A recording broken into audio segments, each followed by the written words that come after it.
안녕하세요. 로라입니다. 저는 학교에서 일어나는 일, 제가 수업을 준비하면서 알게 되는 것, 그다음 평소에 좋아하고 관심 있어 하는 것들에 대해서 배우고 그걸 나누려고 영상을 제작하고 있습니다.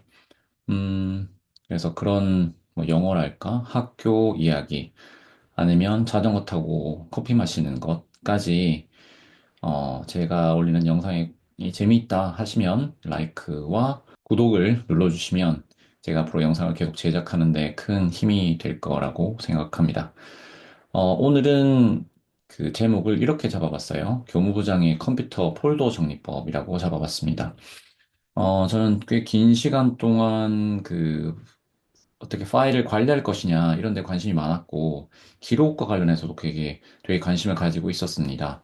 그래서 에버노트 같은 것이 처음 나왔을 때는 굉장히 열심히 사용해서 앰버서더로 활동하기도 했고요. 지금도 노션이라든지 옵시디언 뭐 이런 것, 뭐 당연히 원드라이브나 구글 드라이브 같은 건 마찬가지고 여러 가지 서비스들을 쓰고 있고 뭐 지금 보신 것처럼 이런 수첩도 쓰는 걸 합니다. 그래서 이걸 어떻게 이제 기록을 하는데요. 이걸 어떻게 이제 저장하고 남겨야 되는가. 그리고 학교에서도 뭐 학교 아닌 외적인 부분에서도 다른 사람과 파일을 공유하고 작업을 같이 하고 그것들을 좀 빠르게 찾아내야 될 때가 많이 생기죠. 점점 더. 이건 누구나 정도의 차이는 있겠지만 분명히 필요한 부분입니다. 그래서 제가 지금까지 이제 적응한 방법, 지금 사용하고 있고 효과적이라고 생각하는 방법을 좀 정리를 해둬야 되겠다라는 생각이 들어서 누군가에게는 도움이 될 거라고 생각하고 한번 정리를 해봤습니다. 지금 세팅을 설명을 드리면 지금 영상은 줌으로 하는 게 가장 편할 것 같아서 줌으로 녹화를 하고 있고 지금 보시는 프레젠테이션은 옵시디언에서 만든 겁니다. 옵시디언은 노트를 작성하는 마크 다운 형식으로 노트를 작성하는 공자 앱이라고 아시면 되겠고요. 거기서 슬라이드 모드를 또 제공해요. 그 일종의 PPT처럼 텍스트로 이루어진 그 슬라이드를 보여준다에 가까운데요. 슬라이드를 보여줄 수 있는 그런 기능이 있습니다. 그래서 그 기능을 가지고 먼저 제가 여기다 초안을 수첩에다 쓴 다음에 이걸 가지고 여기 옵시디안으로 노트를 작성한 다음 그 옵시디안에서 PPT 뷰로 보게 해서 여러분에게 지금 이걸 보여드리고 있습니다. 자, 경호부장의 컴퓨터 활용 폴더 정리법이라고 되어 있는데요. 먼저 이제 파일의 형식에 대해서 먼저 좀 봐야 될 것 같아요.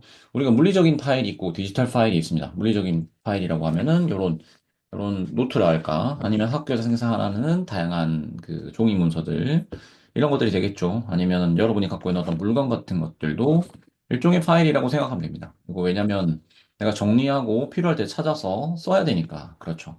그리고 남들과 공유할 수도 있습니다. 어디 있는지 위치를 알거나 아니 모른다면은 찾아낼 수 있어야 돼요. 물리적 파일은 저장할 수 있는 방법이 한 가지밖에 없죠. 물리적 공간을 차지하기 때문에 어디다가 둘 것이냐가 굉장히 중요합니다. 그래서 보통은 서랍에 정리를 하거나 지정된 장소에 정하는 게 가장 좋은 방법이죠. 그런데 이 디지털 파일은 좀 다르다고 볼 수 있어요. 디지털 파일은 물론 물리적인 속성을 또 가진다고 볼 수도 있을 것 같긴 합니다만 사실상 컴퓨터에 무한하게 들어갈 수 있을 것 같이 느껴지잖아요. 그리고 쉽게 복사를 할 수도 있고, 그 하나의 파일이 여러 가지 시스템에 중복돼서 저장이 될 수도 있습니다. 예를 들면은 뭐내 휴대폰에 있는 사진을 복사하게 되면은 원본이 두 개가 되는 게 되잖아요. 그리고 유튜브 영상 같은 게 있으면 유튜브 영상 파일도 있겠지만 유튜브 영상에 링크 같은 것도 있을 수 있습니다. 그렇죠? 그래서 이 디지털 파일을 점점 더 많이 만들어내면서 이걸 어떻게 찾아낼 것이냐, 찾아갈 것이냐, 이게 중요한 일이라고 생각을 해요. 두 가지인데 검색을 할 거냐, 기억을 할 거냐, 이렇게 먼저 생각을 해볼 수 있을 것 같습니다. 검색한다는 거는 우리가 검색어를 이 속성이라 할 수 있는 이름이나 날짜나 파일 유형 같은 거를 기억을 하고 있어야 돼요. 그 검색어가 내가 무슨 검색어를 쓰는지를 기억하고 있어야 된다는 점에서는 검색도 사실 쉬운 일이 아니죠. 제가 다루는 일이 많을수록 그 파일에다가 모든 이름을 넣을 수 없습니다. 그리고 검색할 때 단점은 뭐냐면 특히 한글 파일이 그런데 한글 파일은 열어보기 전까지는 사실 그 안에 뭐가 들었는지 정확히 파악이 좀 힘듭니다. 그러니까 우리가 사용할 수 있는 건 날짜나 파일 유형이나 이름밖에 없죠. 하지만 이름을 또 무한하게 길게 할 수 없지 않습니까? 그래서 뭐 에버노트나 노션 같이 이제 언제든지 검색할 수 있다 이렇게 말하는 서비스가 있긴 합니다. 그것도 우리가 알고 있는 속성을 가지고 검색하게 만드는 겁니다. 예, 우리가 기억해야 되는 걸 좀 줄이는 게 맞는데 제가 다른 한편으로는 기억할 것이냐고 써놨어요. 여기서 기억한다는 건 어떤 속성을 기억하는 것이 아닙니다. 차라리 위치를 기억하는 것이죠. 위치는 최대한 단순화시키면 좋겠지만 내가 어디에 이걸 둔 것 같다라는 생각을 떠올릴 수만 있게 하면 됩니다. 이런 구조를 많이 쓰실 거예요. 자, 그런데 그 트리 구조가 제가 오늘 공개하는 것이라고 생각하시면 되겠습니다. 그래서 어떤 트리 구조가 있는데 일관된 경로를 찾아가게 만드는 거죠. 그리고 저는 되도록이면 원본 파일이 있을 때 그 원본 파일을 복사해서 여러 개를 만들지 않습니다. 여러 개를 만들어서 여러 군데 넣지는 않아요. 그러면 이제 검색 결과가 떨어지고 그렇죠. 네, 그래서 기억이 더 빠르다고 생각합니다. 아무튼 이 기억을 할 수 있는 구조는 우리가 아는 길을 찾아가는 방식과 좀 유사하다고 생각을 저는 하는데 우리가 아는 길을 찾아갈 때는 어떻게 하죠? 뭐 보통 생각 거의 안 하고 그 가는 것과 비슷하긴 한데요. 생각하지 않고도 가던 길은 늘 갈 수 있잖아요, 우리가. 그때 우리는 이정표나 어떤 갈림길이나 혹은 랜드마크, 오타가 있네요. 랜드마크 같은 걸 사용합니다. 자, 그러면 파일을 저장할 때, 파일을 찾으러 갈 때도 이런 이정표를 만들어 놓는다. 그다음에 갈림길을 만들어 놓는다라고 생각하면 좋을 것 같습니다. 자, 저는 이제 먼저 이제 파일은 한 박스에 모아 넣는다고 생각을 하는데요. 폴더 또 하나 중요한 이건 그 파일을 폴더를 만드는 구조라기보다는 폴더를 만들 때 어떻게 되느냐 하는 겁니다. 첫 번째 하는 폴더를 먼저 만드는 게 아니라 파일에 쌓이기 기다린다라고 돼 있는데 이 말은 예를 들면 이런 거죠. 뭐 연말정산이 다가오니까 연말정산에 뭐가 여러 가지 파일이 생길 것 같아. 이럴 때 연말정산이라는 폴더를 먼저 만드는 건 딱 좋은 일은 아니라고 생각합니다. 먼저 연말정산과 필요한 파일들이 쌓이면 폴더를 하나 만드는 거죠. 왜냐하면 폴더 하나에 파일이 한두 개 있을 때 그 폴더는 반드시 필요하지 않다고 생각할 수 있어요. 이 폴더라는 것도 우리가 찾아가야 되는 건데 찾아가는 통로가 단순할수록 찾기가 쉽다. 그래서 우리가 한 화면을 쳐다봤을 때 파일 이름이 한 대여섯 개 나와 있으면 거기서 보고 찾을 수 있잖아요. 반드시 모든 파일을 적정한 폴더에 넣어야 되는 것은 아니다. 폴더를 너무 세세하게 만들 필요는 없다라는 게 제 생각입니다. 그리고 파일의 제목의 경우에는 저는 이제 그 뭐 예를 들면 뭐 연말정산이라고 했으니까요. 연말정산에 대한 뭐 의견서는 없는데 업무 처리 요령이라는 게 있다. 그러면 연말정산 업무 처리 요령이라고 한 다음에 YYMMDD는 이제 24년 뭐 12월 10일 이렇게 6자리 숫자 정도로 그 날짜를 써줍니다. 네, 시간을 쓰지 않아요. 그리고 최종안에는 날짜를 쓰고 언더바에다가 FAN을 붙입니다. 제가 주로 쓰는 건 계획 같은 걸 쓸 때 그렇게 하는데 수정을 여러 번 걸칠 때마다 수정이 오고 갈때 어쨌든 제가 그 업무를 담당하고 있다고 하면 저는 그 날짜를 기준으로 붙여요. 물론 같은 날에 여러 번 수정이 될 수도 있습니다. 하지만 어쨌든 그 날짜로 수정을 한다. 그러니까 그날 여러 건이 수정됐어도 그 수정하는 그날에는 하나만 있게 되겠죠. 근데 아무튼 마지막에 그 안이 정리가 되면 FN이라는 단어를 붙입니다. 그럼 저는 파일을 찾을 때 이런 건 찾기도 하는데요. 왜냐면 이제 계획서라는 건 다양한 폴더에 또 들어갈 수 있으니까요. 그런데 저는 어쨌든 최종 파일들만 찾고 싶다 할 때는 파일 이름에는 FN을 씁니다. 그래서 파일 이름에 독특하게 제가 Q를 포함하는 것은 FN과 앞에 날짜밖에는 없어요. 근데 이런 질문을 하실 수 있어요. 공문서 같은 거 쓸 때는 뭐, 뭐 학교 폭력 예방 교육 이수 교원 현황 이런 파일이 있다면 보통은 그 파일이 엑셀로 그냥 보내버리잖아요. 그래서 그 파일 이름에 그냥 무슨 파일, 학교 이름 이렇게 써서 보내거든요. 근데 저는 되도록이면 날짜 제가 그대로 쓴 걸 그대로 보내려고 하는 편입니다. 근데 만약에 꼭 그 파일만 이름을 써서 보내야 된다면 이 최종화는 그대로 두고요. 그러니까 최종화는 두고 그 파일은 그 날짜를 빼고 보내는 거죠. 예, 그 날짜를 보내는데 거기에는 FN이 붙어 있지 않습니다. 따로 이름을 붙여서 보내버린 다음에 제가 지정하는 특정한 폴더에 또 넣어놓기 합니다. 제가 뭐 참고로 말씀드리면 제가 사용하는 폴더는 타인 타부서 협조라고 되는 폴더를 하나 만들어 놓거든요. 자, 그렇게 사용을 합니다. 자, 일단 이때 폴더를 만들 때 제가 참고하는 그 어떤 메커니즘, 시스템이 있습니다. 파라라는 건데, 포르테라는 분이 만든 시스템이에요. 페라라는 건 앞에 나온 Project Area Resources Archive라는 걸 줄이는 걸 말하는 건데, 요 네 가지가 상위 폴더라고 보시면 돼요. 이분이 만들 때는. 프로젝트는 제가 제일 많이 쓰이는 겁니다. 프로젝트는 특징이 기간이 있습니다. 시작과 끝이 있고요. 예, 시작과 끝이 있는 게 가장 큰 겁니다. 그리고 에어리어는 일종의 내 관심사 정도라고 생각할 수 있으면 돼요. 내 관심사. 저는 여기서 프로젝트만 사실 왔다 또 와서 쓰긴 한데, 설명을 드리면, 에어리어는 뭐, 재정, 뭐 아니면 수업, 그다음에 가족 여행, 뭐, 가족 여행은 좀 그렇네요. 가족 여행 프로젝트에 가깝겠죠. 자, 프로젝트 에어리어를 좀 생각해 보면, 에어리어는 내가 계속해서 관심을 가지고 쳐다보는 봐야 되는데, 기한이 정해 있지 않은 거예요. 예를 들면은, 저 같은 뭐가 있을까요? 전문적 학습 공동체가 있다. 그럼 이거 제가 이 전문적 학습 공동체라는 데 대한 관심을 가지고 있는 거잖아요. 거기다가 자료를 이렇게 넣거나 만들 수 있습니다. 관리할 수 있죠. 근데 프로젝트는 뭡니까? 2024년도 전학공 운영 이런 것들이 프로젝트가 되는 겁니다. 2024년 3월부터 25년 2월까지 그 종료 기간이 있는 것 이렇게 보시면 되겠죠. 근데 저는 에어리어는 잘 쓰지 않아요.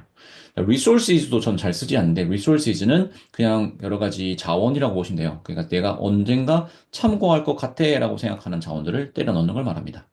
그러니까 걔들이 자리를 찾으면 에어리어로도 올 수 있겠고 프로젝트로 옮겨갈 수도 있겠죠.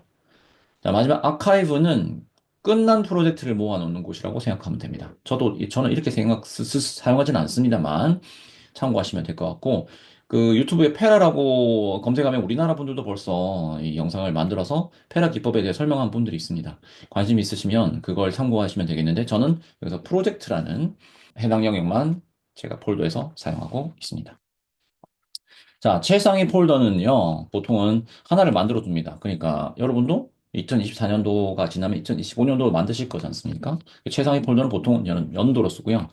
그 옆에다가 한 해 모토 같은 거를 씁니다. 자, 보시면은 이런 거죠. 저는 2024년도는 안정적인 교무 운영이라고 되어 있습니다. 교무부장을 처음 한 때 안정적인 교무 운영이라고 썼고요. 그다음에 2022년 고교학점제인데 다른 이름이었던 것 같은데, 예, 아무튼 고교학점제. 22년은 더 나은 교육과정입니다. 요거는 지금 원드라이브를 갖고 온 거거든요. 원드라이브를. 그래서 원드라이브에 있는 자료가 지금 보이는 거라서 그 이전의 폴더가 보이지는 않는다라고 생각하시면 되겠습니다. 자, 그러면은 2024라고 쓰고 제 일종의 모토 같은 안정적인 교무 운영이라고 제가 좀 초점 맞추고 싶은 부분이 여기에 나와 있게 되겠죠. 자, 그럼 폴더는 명명하는데요. 폴더에서는 맨 앞에 숫자를 붙입니다. 기본적으로 이름으로 정렬했을 때 번호의 숫자대로, 번호대로 쓸 수 있도록. 근데 맨 위에 상위 폴더는 저는 두 자리로 했어요. 보시면은 2024년이나 2022년, 23년이나 22년 큰 차이가 없습니다. 네, 여기 제3의 장소 공간 달라진 건 있지만 미디어까지도 제가 추가를 해놨죠. 미디어나 다운로드는 같고요. 그 다음에 9번도 프로젝트라는 걸로 사용하고 있고, 올해도 9번은 프로젝트로 사용을 하고 있습니다. 자, 그러면은, 보시면은 폴더 세 자리 숫자가 기본이라고 해서 집, 학교, 제3의 장소라고 썼습니다. 자, 왜 이렇게 세 가지로 나눴냐면, 제가 뭘 해본 적이 있냐면, 그, 일기를 쓸 때, 일기를 이렇게 많이 계속해서 쓰기 전에, 그날 하루 동안 먹은 걸 써본 적이 있습니다. 매일매일 일기를 쓰기 위해서 뭘 쓸까 고민하다가 그냥 그날 먹은 걸 써보자. 그렇게 써봤더니, 장소와 시간과 그때 만난 사람과 뭘 먹었는지가 나오더라고요. 자, 이렇게 볼 수 있어요. 우리는 시간이 지나잖아요. 시간이 이렇게 축을 간다고 이런 축이 되겠죠. 자, 근데 우리의 기록은 어떻게 이루어지느냐? 우리가 지나다니는 공간의 축으로 이루어집니다. 이게 마치 우리 왔다 갔다 하는 공간이겠지만 이 공간에서 발생한 기록들이 시간의 축을 따라서 계속 누적 혹은 생성되게 됩니다. 자, 그러면 공간만 분리하면 되죠. 공간 첫 번째는 집입니다. 집이라는 건 공간인데 저는 이제 일종의 컨텍스트라고 생각해요. 집과 관련된 일은 집이라는 폴더에 넣습니다. 예를 들면 가족 여행이다. 아니면은 이사 갈 집을 알아본다. 이런 건 다 집이잖아요. 그리고 장을 봐야 되겠다? 집입니다. 그렇죠? 집과 관련된 것. 자, 학교는 여러분 마음대로 직장이라고 넣어도 돼요. 저는 직장이 학교니까 학교라고 쓰고 학교와 관련된 애들은 모두 학교라는 것 밑에 가게 되는 겁니다. 그렇죠? 자, 그럼 제3의 장소는 뭐냐? 여러분은 어떠신지 모르겠는데 저는 집은 그 가족, 그리고 학교는 일터를 말합니다. 자, 그러면 교육청에서 나오는 일이 있지 않습니까? 교육청에서 어떤 일을 하는데 제가 도움을 주로 간다. 그러면 이건 학교죠. 직장입니다. 학교라고 쓰여 있지만 직장이니까 학교라는 폴더에 집어넣으면 돼요. 근데 제가 독서 모임을 하거든요. 독서 모임을 하면 어디가 될까요? 제3의 장소가 되겠죠. 그렇죠? 선생님들과 독서 모임 한다. 학교라고 할 수 있습니다. 이게 업무냐, 그렇지 않느냐에 따라서 구분이 되는데, 이 제3의 장소라는 개념은 아주 오래전에 미국에서 사실 나왔다고 보면 돼요. 미국이라기보단 프랑스, 에서 나왔다고 보면 돼요. 카페나 우리 살롱이라는 문화인데 예전에는 사람들이 교육을 받지 못하고 이러다 보니까 카페, 이제 술도 마시고 커피도 마시는 그런 공간입니다. 값싼 커피나 콜라를 뭐 맥주를 마시던 그런 공간인데 사람들이 집에서 떠나서 집도 뭐 예전엔 집이 그렇게 편안한 공간, 모든 걸 해결할 수 있는 공간이 아니었다 보니까 집에서 머물다가 일을 마치고 어디에 제3의 공간이 오는 거죠. 그게 살롱 같은 곳이었습니다. 모든 사람은 글을 읽지 못했기 때문에 어떤 사람들, 글을 읽을 수 있는 사람이 그날 알게 된 것 혹은 뉴스 같은 걸 읽어주곤 했다는 거죠. 이게 서로의 어떤 교류가 일어났던 공간입니다. 우리 스타벅스가 제3의 장소라는 걸, 구축하기 위해서 그 장소를 표방한다고 하죠. 근데 아시다시피 우리는 지금 우리나라는 적어도 집안에서 굉장히 많은 걸 해결하기 때문에 이 제3의 장소라는 게 좀 애매하긴 합니다. 근데 여러분도 집이 아니라 집을 벗어나서 직장이 아닌 어떤 곳에 가서 뭔가 하고 싶다. 그게 여러분의 제3의 장소가 될 겁니다. 저는 사실 굉장히 많아요. 커피숍도 있고 자전거를 타고 가는 뭐 그냥 강변이 될 수도 있겠죠. 그런 것들은 이제 제 취미, 제 개인적인 관심사 이런 것들이 제3의 장소라고 생각하시면 되겠습니다. 그리고 저는 폴더를 만들 때 이 1, 2, 3번 밑에 하위 폴더를 만드는데 그 폴더들은 웬만하면 프로젝트로 취급합니다. 프로젝트란 건 아까 말씀드린 대로 시작이 있고 끝이 있는 걸 말한다. 라고 보시면 돼요. 자, 그럼 여기 한번 보시면요. 집에는 사실 별 파일이 사실 생성이 안 됩니다. 그래서 제3의 장소도 많진 않죠. 제3의 장소, 제가 가시는 분. 그다음에 이번에는 굉장히 많습니다. 이번에는 세 자릿수 썼죠. 이 인박스는 어딘가 분류하기 힘든 것들을 제가 넣어주는 공간이라고 보시면 됩니다. 요즘에는 읽어야 될 거리들을 보고 있거든요. 자, 두 번째는 주요 일정. 제가 보기에는 경무에서 제일 중요한 건 일정을 챙기는 거거든요. 그래서 주요 일정 명렬, 선생님들의 기본적인 우리 학교 선생님들의 현황이랄까. 그다음 우리 학교의 연간 학사 일정, 내년도 일정, 그다음 뭐 그런 것들이 들어가 있겠죠. 그다음에 교무학사 운영은 월간 계획, 주간 계획 이런 것들이고요. 교권 보호는 업무가 나타나서 한 겁니다. 제가 맡고 있는 업무가 아니지만 우리 기획생이 맡고 있는 업무인데 그 업무를 제가 처리할 때가 있었어요. 그래서 교권 업무란 폴더를 만들었고요. 타인 타부서 협조는 이제 내가 뭔가를 하긴 하는데 누군가에게 제출해야 되는 거죠. 이렇게 제출해야 되는 것들은 모두 다 여기다가 모아둡니다. 예, 발송해야 되는 공무도 마찬가지예요. 그렇게 해서 여기다 이렇게 모아두고요. 그 다음에 저장한 공문은 공문을 읽어봐야 될 때가 있기 때문에 중요한 공문들은 다운을 받아 놓습니다. 그래서 저는 이렇게 만들어 놓고는 저장한 공문이라고 얘기를 해 놓죠. 그리고 예산이라고 돼 있고 학적도 교무에 학적 업무가 있기 때문에 그 다음에 영어 수업 영어 및 영어 수업은 또 밑에 하위 폴더가 좀 있죠. 하위 폴더가 있는데 이건 프로젝트로 취급할 수도 있지만 워낙 자주 찾다 보니까 그 1년 동안 계속되고 그 안에서 더 짧은 기간이 소요되지 않다 보니까 여기 2024년도에 속하지 않습니까? 여기다가 이렇게 집어넣었습니다. 네. 이런 애들은 굳이 집어넣지 않은 애들은 여기다가 여기 포함하기 좀 어렵다라고 생각하는 애들을 넣지 않은 것이죠. 그 다음에 지침 같은 것도 읽어야 될 거니까요. 그 다음에 선행교육 관련된 연수 뭐 이렇게 써놨습니다. 자, 그러면 자, 미디어는 사진만 집어넣는데요. 제가 다운받은 사진 같은 것만 여기다 집어넣습니다. 이 사진은 보통은 구글 드라이브, 구글 포토에 저장을 합니다. 근데 필요한 사진들은 또 여기다 다운을 받아 놓기도 하거든요. 다운받을 때 사진들은 일부러 이렇게 놔둡니다. 왜 그러냐면 사진은 이게 좀 크게 아이콘을 하면 몇백 장이 돼도 되게 쉽게 찾을 수 있는 편이에요. 그래서 사진은 굳이 여러 폴더로 만들어 놓지가 않고 이렇게 바로 다운을 받아 놓습니다. 자, 그리고 다운로드는 학교 메신저에서 받는 파일들을 여기다 다운을 받아 놓습니다. 웬만하면. 그래서 다운로드 폴더가 올해 거냐만 보면 다운로드 폴더의 목록에 가면 바로바로 올해 다운로드 받은 애들을 볼 수가 있는 거죠. 자, 그 다음에 프로젝트입니다. 프로젝트는 날짜별로 정리가 돼 있겠죠. 네 자리 날짜를 넣어서 그게 뭔지 이름을 정해 놨습니다. 자, 그러면은 여기 2월부터 이제 12월까지 이렇게 진행이 된 거겠죠. 네, 그러면 25년도 거도 지금 폴더를 만들었는데 여기 동기화를 시켜놓지는 않았어요. 자, 그래서 웬만해서 프로젝트 취급한다는 게 뭐냐면 저는 프로젝트에다가 아까 말한 대로 시작과 끝이 있는 거긴 한데요. 끝 날짜를 보통은 집어넣습니다. 그래서 그 행사가 마감돼야 되는 날짜를 집어넣어요.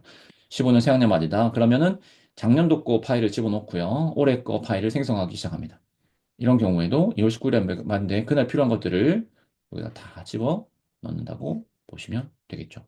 방선언식이면 뭐 이런 게 있으면 작년 것도 집어넣고 올해 것도 하나씩 다 집어넣는다라고 보시면 되겠습니다. 자, 그렇게 폴더를 만들어 놓으면 어떻게 합니까? 어떤 일이 떠오르면 그 일로 바로 찾아갈 수가 있다라고 생각하시면 돼요. 어떻게? 그게 학교 일이죠? 학교 일인데 학교에서 대부분의 일들은 프로젝트 관리를 하고 있거든요. 이거는 일종의 리소스 같은 거죠. 언제든지 찾아봐야 되는 애들이 경우가 많고 프로젝트로 가서 해야 될 일을 찾아보는 겁니다. 신입생 환영할 때 신입생들 왔을 때 뭐 나눠줘야 될 게 있다든지 뭐 어, 도움 자료가 있다든지 이런 것들을 다 일로 가서 바로 찾아보게 되는 거죠. 자, 이렇게 되면 이런 애들 중에 아카이브 같은 걸 넣는다거나 이럴 수가 있겠죠. 네. 저는 일단 이렇게 정리를 해서 다음 교무부장님에게 넘겨드릴 생각입니다. 자, 그러고 나면 이제 이거 이미 벌써 말씀드린 거예요. 제1 공간과 제2 공간. 시간의 축을 따라서 이제 진행이 되다 보니까 공간을 이렇게 나눴습니다. 이걸 아까 파라에서는 에어리어라고 할 수 있을지 몰라요. 근데 저는 그렇게 기억해야 될 게 늘어나는 건 내가 관리하는 에어리어가 뭐였다 정도는 기억해야 되지 않습니까? 그게 늘어나는 게 싫어서 1공간, 2공간, 3공간으로만 나누고 있습니다. 자, 이렇게 해서 제가 말씀드리고 싶은 건 거의 다 말씀드린 것 같아요. 좀 부족함이 있겠지만 혹시나 이걸 들었을 때 궁금하다 하시는 점이 있으면 댓글로 남겨주시면 제가 여러분에게 여러분의 질문에 답을 드리도록 하겠습니다. 영상이 유익했다, 도움이 되셨다 하시면은 좋아요도 눌러주시고 그 다음에 구독도 해주시면 앞으로 비슷한 영상 아니면 다른 영상이 나올 수 있습니다. 그런 영상들을 계속해서 보실 수가 있겠습니다. 다음에 다른 영상으로 뵙겠고, 제가 웬만하면 일주일에 하나 정도의 영상을 올리려고 다짐을 몇 번 했습니다. 지켜가고 있긴 한데, 최근에 한 3주 정도는 앞으로도 계속 그렇게 지켜서 토요일이나 일요일 영상을 올릴 수 있도록 노력하도록 하겠습니다. 더 알고 싶은 부분, 더 궁금한 부분이 있으면 댓글로 남겨주시고, 구독과 좋아요로 응원 부탁드리겠습니다. 그럼 오늘 영상은 여기까지 마치겠습니다. 감사합니다.